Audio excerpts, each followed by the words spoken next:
রাস্তার কাজের সূচনা নূরপুরে পঞ্চায়েত সমিতির পক্ষ থেকে বুধবার মানিকচক ব্লকের নূরপুর দাল্লুটোলা গ্রামে মানিকচক 10 নম্বর পঞ্চায়েত সমিতির সদস্য ইমরান হাসানের নেতৃত্বে 3 লক্ষ টাকার রাস্তা উদ্বোধনী করা হলো।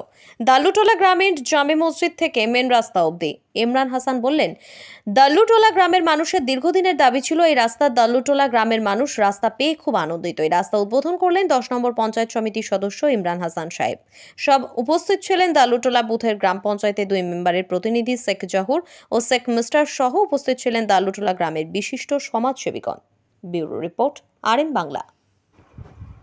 আরও আপডেট থাকতে আমাদের ভিডিও শেয়ার ও ফেসবুক পেজটিকে লাইক করে ফলো করে দিন।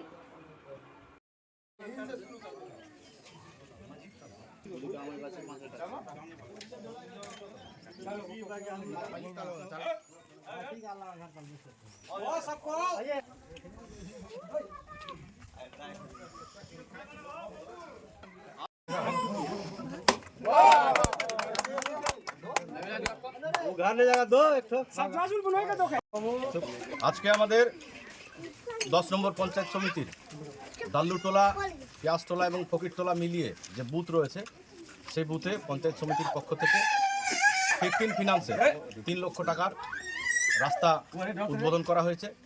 এই রাস্তা দিয়ে ফকিরটোলা এবং দাল্লুটোলা এদের যে মূল মসজিদ রয়েছে, সেই মসজিদের যাতায়াতের ব্যবস্থা রয়েছে। এটা বহুদিন থেকে এইভাবে পড়েছিল। প্রত্যেকেরই আবেদনে এবং পঞ্চায়েত সমিতির পক্ষ থেকে এই রাস্তাটাকে আমরা স্যাংশন করিয়েছি এবং আগামী দিনে সচ্ছলভাবে যাতে মানুষ চলাফেরা করতে পারে সেই আশা রাখছি এবং এলাকার মানুষকেও আমরা ধন্যবাদ জানাচ্ছি যে এনারা মুখ্যমন্ত্রী মমতা বন্দ্যোপাধ্যায়ের সাথে আছেন এবং আমাদের মানিকচকের সর্বময়ী নেত্রী সাবিত্রী মিত্রর নির্দেশে আমাদের এই উন্নয়নের কাজগুলো চলছে। আমরা সবাইকে অসংখ্য ধন্যবাদ জানাচ্ছি মুখ্যমন্ত্রী মমতা বন্দ্যোপাধ্যায়ের সিম্বল এবং মুখ্যমন্ত্রী মমতা বন্দ্যোপাধ্যায়ের সাথে থাকার জন্য।